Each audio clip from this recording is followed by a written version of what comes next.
Number 4 है। फिर चौथे का पहला सवाल है, क्या करना, सभी करो गुणा करने बेटा सभी में। सबसे पहले क्या करना है बेटा, बताया था आपको, यदि कोई भी संख्या हमारे मानस में और घात विषम है तो उसमें आती है बेटा मानस में संख्या आती है बेटा। तो बेटा ये कितना हो जाएगा, 5 की घात 5 गुणा 3 का 3 रहेगा बेटा, b की घात 3, पूरे पर घात 3 है तो b की घात 3, a की घात 3 और बेटा c की घात तो 2 दिया 6, कितना हो जाएगा, c की घात 6। समझ में आया। उसके बाद बेटा गुणा माइनस a की घात 3, 3 दूनी 6 हो जाएगा, प्लस में हो जाएगी बेटा, ये हो जाएगी घात माइनस a की घात 3 दूनी 6। बेटा जब घात सम होती है तो कितने हो जाती है, प्लस में हो जाती है, किसमें हो जाती है बेटा, प्लस। मैंने बताया था यदि कोई भी घात सम है, कोई संख्या माइनस की है तो क्या हो जाएगी, प्लस में हो जाएगी। ठीक, b की घात बेटा 2 दूनी 4, c की घात 2, ठीक है, इसमें नहीं है ना, इधर देखो, समझ में आया होगा।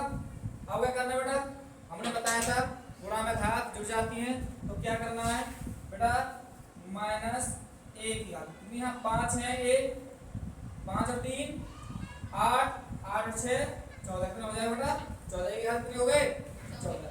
उसके बाद b को देखो, b यहाँ 3 है, 3 और यहाँ 4, 4 और 3 7। उसके बाद c देखो, c की घात 6 और यहाँ कितने 2, 6 और 2 8, बेटा ये हो गया हमारा। क्वेश्चन नंबर 4 का दूसरा सवाल है, अच्छे समझना है, ध्यान देना है, कुछ नहीं बेटा सरल सवाल है, बस इधर ध्यान दो एक बार। यहाँ कितना है बेटा, 5 संख्या की संख्या गुणा करेंगे, देखो 5 गुणा यहाँ कितना 4/15, सेम कर ले बेटा। इसके बाद बेटा a की घात कितनी हो जाएंगी, 3 दूनी 6, यदि घात सम होती है तो बेटा यदि कोई मानस वाली संख्या घात सम होती है तो वो प्लस में हो जाती है, a की घात कितनी हो जाएगी बेटा, 3 दूनी 6। बाकी यहाँ क्या रहा बेटा, b की घात 3, c की घात 4, जो मतलब उतार लिया, a की घात 5 गुणा, ये तो पहले ले लिया बेटा हमने, यहाँ कितना बचा, a की घात 5, c की घात 7 और d की घात 2। देखो इसके बाद बेटा 5 से काटो 15 को, 5 दिया 15, कितना बचा 4/3, 4/3। यहाँ देखो बेटा गुणा में घात जुड़ जाती है ना, देखो a यहाँ कितनी 6 की घात 6, देखो 6 और 5 11, 11 5 16, तो बेटा a की घात कितना हो गए 16। अब बेटा b को देखना है, b में क्या बेटा, यहाँ b की घात कितनी है 3 और यहाँ कितनी है 2, 3 और 2 5, कितना हो गई, b की घात कितनी हो गई 5। अब c को देखना है, c कितनी बेटा 4, यहाँ से कितनी है 7, 7 4 11, ये हमारा आंसर आ गया। समझ में आया होगा बेटा। नेक्स्ट क्वेश्चन बच्चों, क्वेश्चन नंबर 5 का पहला सवाल है, इसमें बोला बेटा 5 मिनट दो x y का z तथा 5 7 7 x का 3 y का 5 z का 2 को गुणा कीजिए। सबसे पहले गुणा करना, उसके बाद इस x और y और z के मानों को इसमें रखना। देखो कैसे करते हैं, स्टार्ट करते हैं। दिया क्या बेटा, इसमें बोला है इसमें मान से 3/2 x y घात 2 z को गुणा करना किससे बेटा, -4/7 x की घात 3 y की घात 5 और z की घात 2 से। समझ में आया। ठीक, अब क्या करना है,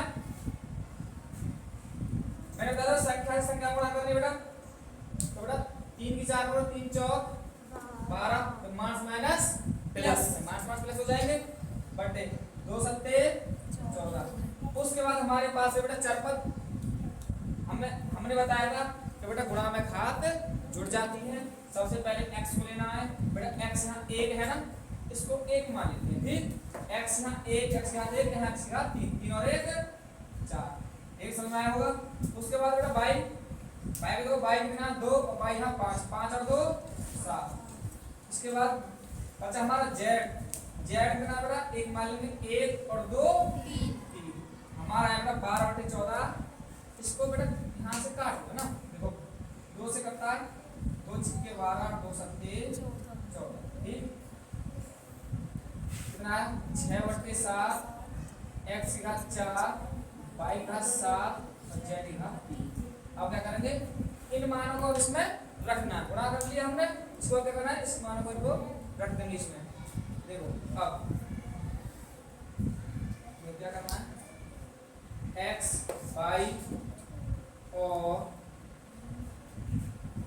z के मान रखने पर इसमें कितना था बेटा हमारे 6/7 x की घात 4 y घात 7 और z की घात 3। इसमें इसके मान को रख लेंगे बेटा। देखो 6/7 x का मान कितना बेटा, इसमें x का मान है 1/2। x से क्या कर देंगे 1/2, घात कितनी है इसमें बेटा 4। उसके बाद बेटा y का मान कितना है, y का मान हमारे पास -2, तो y की जगह रखना -2 बेटा, y का कितना 7 घात 7। उसके बाद बेटा z देना है, z का मान हमारे पास 1, z का मान रख देंगे 1, घात कितना बेटा इसमें 3। ध्यान समझ में आया होगा। इसके बाद करते हैं हम, देखो आगे सब करते हैं इसको। तब यहाँ से कैसे करना है, तो 6/7 गुणा बेटा 1 की पावर 4, 1 पर कितना भी घात हो उसका मान 1 ही होता है। इसका 1 आ गया बेटा, 2 का करो, 2 की घात 4 का मतलब है बेटा 16, 2 की घात 4 का मतलब 2 गुणा करनी 4 बार, तो 2 दूनी 4, 2 दूनी 8, 2 दूनी 16, कितना आया 16।